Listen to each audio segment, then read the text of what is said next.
All right, Saagar, what's on your radar? Well, former Vice President Joe Biden did the unthinkable yesterday. He acted like more of a nationalist than President Donald Trump has in the last several months of his presidency.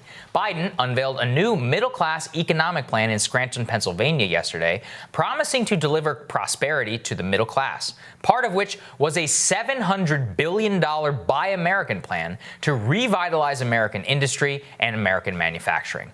Now, you all know I don't like Joe Biden. I think he's a liar, but I will admit, when he is a good politician, and this is a stroke of genius. For months, Biden has outpolled Trump on nearly every single category that matters, except one, on handling of the economy. Despite Trump's many missteps, he has maintained a deep trust with the American people on economic issues that are stretching back to 2016 when he ran against TPP, against the economic system, and he promised to rebuild cities like Detroit after decades of American cash building up skyscrapers in Beijing. What is particularly galling about Biden's fake pledge to rebuild American manufacturing is that Donald Trump has a very similar order sitting in the White House right now, and he's the president of the United States with actual power to do something about it. The order, which was crafted by Peter Navarro, who is one of the only White House officials with a clue of why Trump won in the first place, has been hindered by Secretary of the Treasury Steve Mnuchin and White House advisor Jared Kushner because of corporate concerns and alleged fear of Chinese retaliation. The juxtaposition of neoliberal Joe Biden, who is in many ways the architect of many of the trade deals that destroyed American manufacturing over the last 40 years, saying that we need to do more to save it now, and the sitting president of the United States, who won the White House with a promise to rebuild American manufacturing, but not actually doing all that much about it, is just too much to bear for somebody like myself. The best part is it would be so easy for a competent campaign to destroy Joe Biden on this issue. In 1993, in a speech on the Senate floor before voting for NAFTA, Biden said, quote, "With our vote for NAFTA, we take the first step towards creating more jobs in an expanding world market." Before he said that, he promised the car manufacturer Chrysler would expect it to sell more cars in Mexico, made his very own Delaware home state factory richer. Now, it turns out that factory closed in 2007, the same year he publicly said that NAFTA created more jobs than it lost. Now, on the issue of China, it's worse. Biden supported normalizing trade relations with China in 2000, which, along with joining the World Trade Organization, put them on their path to economic destruction of our middle class today. Biden said at the time, "The growing prosperity for the Chinese people, in turn, has put China on a path toward ever greater political and economic freedom."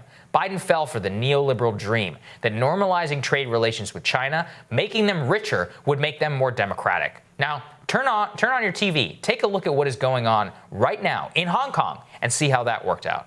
Here's the thing. You don't even need to go after him for that past record. You can even focus on what he's doing right now. Hidden within his so-called Buy American plan, Biden said the quiet part out loud, and it gave the whole game away. A Biden advisor told the Wall Street Journal it would not be, quote, be a priority to re-enter trade agreements like TPP before fixing the American economy. But in no way would he rule it out. An economic nationalist campaign could point out his disastrous trade record, his false promise to American workers for decades, and his current wrong stance on TPP. But the root of the matter is that Trump himself really doesn't seem to care about any of this, and he has allowed the wrong Steve to be in charge of his economic policy. In 2016, Trump had Steve Bannon, who many people hate, but is no fool. Of Biden's Buy American executive order, he told the Washington Post it was smart, right out of the Trump 2016 playbook, and that the campaign has been, quote, caught flat-footed by the measure. Today, he's not listening to that guy who actually got him into the White House. No, he's listening to professional wrong person Stephen Moore, who said of Biden's plan, quote, "Biden's plan is a radical plan of wealth distribution, thrust America into a second Great Depression that would hurt the poor and minorities the most." That economic libertarianism is what has characterized the entire White House response to the worst economic crisis since the Great Depression, and it is largely indistinguishable from what a Mitt Romney 2012 administration would have looked like. Listening to the wrong Steve, in this case, is going to trust Donald Trump, the White House, if he does not change course. And frankly, I fear it may already be too late. And that's, I mean, how incredible is it, Crystal? We talked a little bit about it yesterday. A $700 billion Buy American plan to boost American Joe Biden even had the gall to be like, I don't believe the last days of American manufacturing and beyond us. I'm like, you killed it in the first place. Go right back to when he was a senator, going for that NAFTA plan, being like, this Chrysler factory in my home state's going to get a lot of jobs. Boom, done because of NAFTA. Same thing on China. How many other Delaware manufacturers and other industry was killed because of PNTR with China? I haven't heard a word about this from the Trump campaign. They're too busy out there playing videos of people on boats with Trump flags. That doesn't have anything to do with Joe Biden's trade record. And pretending, actually, what they're saying is the exact opposite of the reality. They're out there like, oh, it's the radical left in Venezuela, and he's a Marxist plant and all this stuff, which, like, I wish was true. But, I mean, as you accurately point out, and as the Sanders campaign tried and failed to basically point out, on issue after issue after issue, he's been on the wrong side of American workers. By and large, he's been, good on union rights, which is something else that he's doing here in this campaign that I support him on. But, wrong side of NAFTA and unrepentant, still Not when you ask him about it, still says like it was great. Wrong side of TPP, still is like opening the door. But we're going to go back into TPP. They absolutely will. The moment, I don't know that it'll be day one, but the moment that sort of the economic numbers stabilize, he'll be like right back at the door going down the TPP, pivot to Asia. Absolutely. And what was so interesting is we both got flagged. Jordan Sheridan is the one who flagged this TPP piece. Who's on the left, right? The people who should be going crazy over this thing should be the Trump people. That should be their lane. I mean, this is how they beat Hillary Clinton up so much, so effectively on this thing, even though she claimed actually to be against it. Joe Biden does not claim to be against it. I know, he's for it. And they haven't said like one word about it. It's unbelievable. I remember watching the live dials. Those like when people are like approve and not during the Hillary Trump debates. Everyone was like, the media was like, Hillary's winning. I'll never forget when Trump was starting to talk about trade, about the positive number went up like into the 60s. And when he was criticizing Hillary on TPP, and that's when I was like, you know what? Something is there which nobody in this country understands. Well, and where has that man gone? Right. He's gone. I saw a Trump campaign clip today of a cartoon of Joe Biden being a Trojan horse for AOC and Ilhan Omar.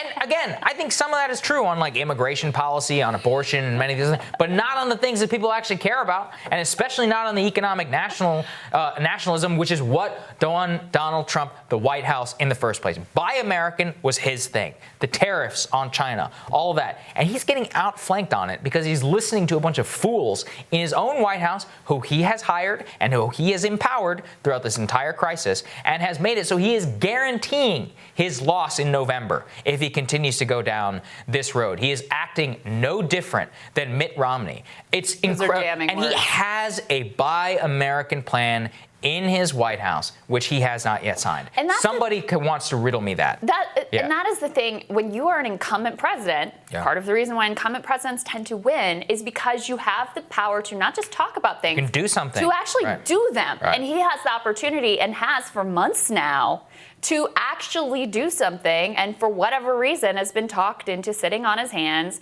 and instead like wish casting coronavirus away. As we're going to cover in the later in the show, the numbers are worse than ever. Deaths are climbing back up, and he still has his head buried in the sand when he could do something not only on that but on the economic response. And look, maybe we're going to get another stimulus check. Maybe. We'll see how that goes down. We'll see. Maybe he can turn it around. Maybe he'll listen to you. Maybe he'll pick up the phone to Steve Bannon again, who like is not my favorite person. But you're right, on economics, on this stuff, he gets it. And he does have much more of an understanding of why Trump is there in the first place. On the trade stuff, you will find so few people on the left or the right in this town, in media, who understand that this issue is actually important. When I was at MSNBC, one of the things that I wanted to cover a lot more was the TPP debate, which was like this really interesting fight within the left in particular. President Obama was out there touting for it, but a lot of unions, Elizabeth Warren, others were in opposition. Bernie Sanders, obviously, in opposition to it. And what I was told, based on no data, just based on like their gut instinct, was that no one cares about TPP. That was the quote. No one cares about TPP.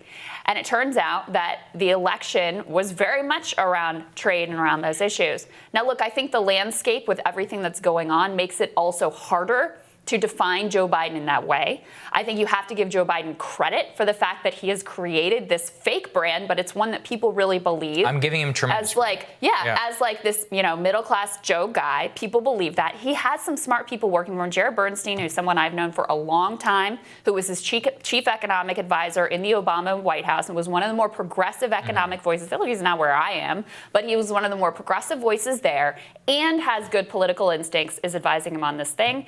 And they are making some very smart moves here. They should. I mean, look, it's smart. And this is the best part. They'll tell you what's happening. In the New York Times story, where they were like, Joe Biden is trying to embrace populist economics and outflank Donald Trump. That was the headline. That was literally the subhead in the paper. Yeah. And then you read the thing, and they're like, Biden advisors have noticed that on polling, the only issue where Trump beats Biden is on the economy, because people had a general rock-solid trust of Trump on the economy because of the critique and about how well we did from 2017 to 2018. Like he's a business guy. Yeah, it was all that. Yeah. And so they're like, okay, what do we do? What they've done is basically copy and pasted Trump 2016 and then put it today. Smart. It's a smart move, because Trump 2016, where's that guy go? His speech yesterday sounded like he'd been watching a little bit of Rise. Yeah, it did. He adopted some of the language about like shareholder value and all that stuff. The only positive thing from all of this is it just demonstrates once and for all that economic nationalism, economic populism, whatever you want to call it, is a political winner. So if more people want to embrace that, that is at least one thing fine by me. I would rather it not be Joe Biden. Here we are. Yeah. All right. I'm looking forward to your radar next, Crystal.